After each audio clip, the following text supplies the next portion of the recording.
Independent ডিজিটালে স্বাগতম। আপনারা জানেন যে গত ৩১শে ডিসেম্বর বৈষম্য বিরোধী ছাত্র আন্দোলন ও নাগরিক কমিটি ঢাকা কেন্দ্রীয় শহীদ মিনারে জুলাই গণ অভ্যুত্থানের ঘোষণাপত্র প্রকাশ করতে চেয়েছিল। এই ঘোষণাপত্র নিয়ে তখন দেশের রাজনৈতিক অঙ্গন সহ নানা মহলে আলোচনা তৈরি হয়।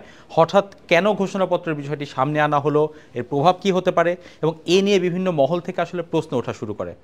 তখন আমরা দেখেছি যে অন্তর্বর্তী সরকারের প্রেস উইং থেকে জানানো হয়েছিল এই ঘোষণাপত্রের সঙ্গে সরকারের কোনো সংশ্লিষ্টতা নেই। পরে যদিও ৩০ ডিসেম্বর অর্থাৎ তার একদিন পরে আর কি ৩০ ডিসেম্বর রাতে জরুরি প্রেস ব্রিফিং করে প্রধান উপদেষ্টার প্রেস সচিব শফিকুল আলম জানিয়েছেন অন্তর্বর্তী সরকারের পক্ষ থেকে জাতীয় ঐক্যমত্যের ভিত্তিতে জুলাই গণ অভ্যুত্থানের একটি ঘোষণাপত্র তৈরির উদ্যোগ নেওয়া হয়েছে। পরে ৩১শে ডিসেম্বর জুলাই বৈষম্য বিরোধী ছাত্র আন্দোলন এবং নাগরিক কমিটির যে কর্মসূচি ছিল ঘোষণাপত্র ঘোষণা করার, সেটির বদলে তারা মার্চ ফর ইউনিটি কর্মসূচি ঘোষণা করে এবং ওই কর্মসূচি থেকে তারা সরকারকে ১৫ দিনের একটি আলটিমেটাম দেয়। অর্থাৎ ১৫ জানুয়ারির মধ্যে এই ঘোষণাপত্র প্রকাশের দাবিতে আর কি এরই মধ্যে বৈষম্য বিরোধী ছাত্র আন্দোলন এবং নাগরিক কমিটি সারা দেশে লিফলেট বিতরণ সহ নানা কর্মসূচি চালাচ্ছে। তবে গতকাল বৃহস্পতিবার আমরা দেখেছি অন্তর্বর্তী সরকারের উপদেষ্টা মাহফুজ আলম উনি বলেছেন যে ঘোষণাপত্র সরকার দেবে না, সরকার ঘোষণাপত্র দেওয়ার যে প্রক্রিয়া সেই প্রক্রিয়ায় মূলত সহায়তা করবে, আর ঘোষণাপত্র আসবে সবার সঙ্গে ঐক্যমতের ভিত্তিতে আলোচনা করে।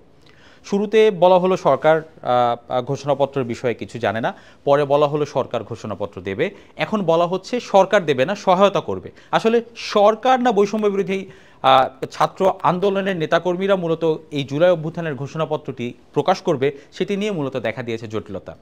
মাহফুজ আলম গতকালকে সংবাদ সম্মেলনে আরও বলেছেন যে ঘোষণাপত্র নিয়ে শুধু নিবন্ধিত রাজনৈতিক দল নয়, রাজনৈতিক দলগুলোর পাশাপাশি অনিবন্ধিত যে দলগুলো আছে, সামাজিক সংগঠন আছে, শিক্ষক সংগঠন আছে, সাংস্কৃতিক যেসব সংগঠন আছে তাদের সঙ্গে আলোচনা করা হবে।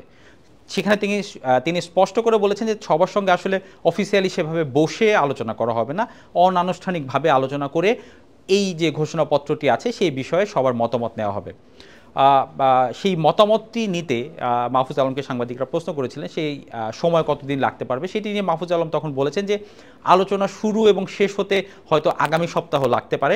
অর্থাৎ এটা মোটামুটি আমরা নিশ্চিত যে জানুয়ারির ১৫ তারিখের মধ্যে যে ঘোষণাপত্রটি ঘোষণা করার কথা ছিল সেটি অনেকটাই অনিশ্চিত হয়ে গিয়েছে।